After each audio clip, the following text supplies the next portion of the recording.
नाव म्हणजे बोलवण्याचं साधन आहे, परिचय हा कर्तृत्वातून सिद्ध करावा लागत असतो आणि ती कर्तृत्व सिद्ध करत असताना सामाजिक हित जोपासलं गेलं पाहिजे आणि समाजाचं माझं कुटुंब आणि समाजातील प्रत्येक घटक ह्या माझ्या घरातील सदस्य असं म्हणणारे आपले नेते आदरणीय राणा जगजितसिंह पाटील म्हणजेच अर्थात आपले दादा. काल परवा इथं सभा झाली, कोणाची झाली काल सभा?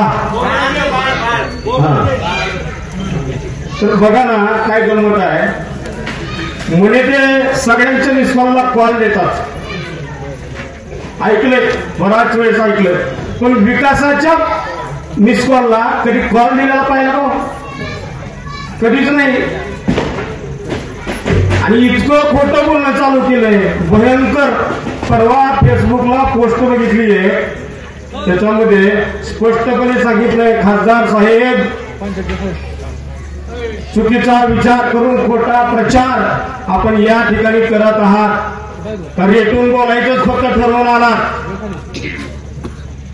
परवा बोलत असताना रेल्वेचा प्रश्न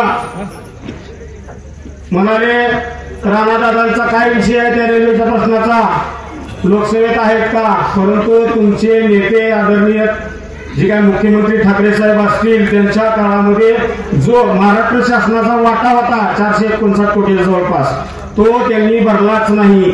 आणि राणादादांनी सतत केलेल्या पाठपुराव्यानुसार मुख्यमंत्री एकनाथजी शिंदे साहेब यांच्याच कार्यकाळात तो वाटा भरण्यात आला. त्यावेळेस टेंडर झाले, वर्क ऑर्डर झाले. आज आई तू जबावणीकर रेल्वेचं येणारं काम हे सुरू झालंय.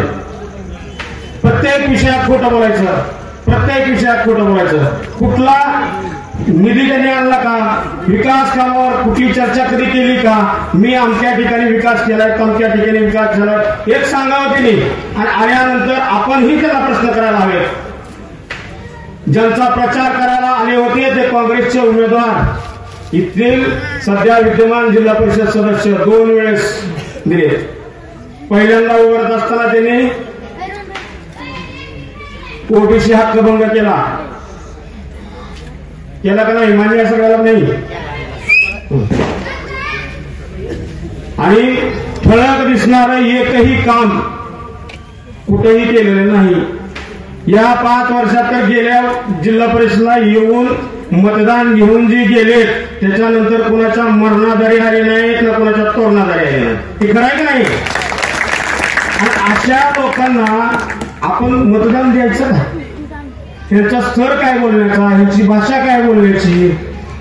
खासदार साहेबांना मला आवर्जून सांगायचंय की आपण विसरलात 20 लाख लोकांचं प्रतिनिधित्व आपण या ठिकाणी करताय, म्हणजे तुमचा बोलण्याचा स्तर तेवढ्याच उंचीचा पाहिजे. आणि जे उंचीचे बोलतायत त्यांना तुम्ही म्हणताय अमेरिकेतून शिकून आले, आणि तुला पण अडवलं शिकायला. अडवलं होतं का? जायचं यायचं शिकून आणि व्यवस्थित बोलायचं. इतक्या खालच्या थराची भाषा आपल्याला शोभत नाही आणि आपण त्याची तमा बाळगायला हवी आहे. या माध्यमातून आवर्जून मी त्यांना सांगतोय, हेच ज्यांचा प्रचार करीत सुटले तेच उमेदवार, त्यांना पण बोलण्याचा स्तर माहित नाही. काय असतो, कसा असतो, कुठे असतो. उठ सूट तोंडाला येईल ते बोलणारे हे उमेदवार, कुठलाही विकास न करणारे. पद मी छोटा होतो त्यावेळेसपासून ऐकतोय मी, हे राष्ट्रीय काँग्रेसचे जिल्हाध्यक्ष पद यांच्या घरातच आहे. लहानपणापासून आज 36 वर्ष वय झालंय माझं, अजून यांच्याच घरात आहे. पद म्हणजे शोभेची वस्तू नाही, काम दिसलं पाहिजे, काम. त्यांना एका वाक्यात सांगता येईल का उस्मानाबाद जिल्ह्याची हद्द कुठल्या कुठल्या जिल्ह्याच्या कुठल्या कुठल्या तालुक्याला पोहोचलेली आहे? एका वाक्यात त्यांनी उत्तर देऊन दाखव. देतील का? मग उद्या काय आमदार करून घरी ठेवायचं का? पद ती शोभेची वस्तू म्हणून पाणी घालत बसायचं का त्याला? असे असणारे उमेदवार आणि त्यांच्या विरुद्ध असणारे आपले उमेदवार जे फक्त विकासावर बोलतात, कधीच कोणावर टीका करणे असला प्रकार आपल्या इथं केला जात नाही. फक्त कर्तृत्व मगाशी सांगितल्याप्रमाणे फक्त आपलं कर्तव्य काय आहे आणि विकास काय आहे. आज तुळजापूरचा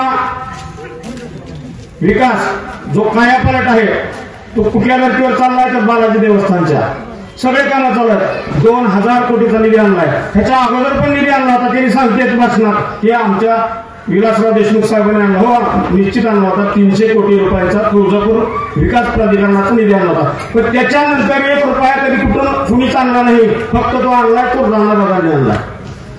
हे आपण कधीच विसरायला नको आहे. जास्त बोलणार नाही, दादांना पण बोलायचं आहे.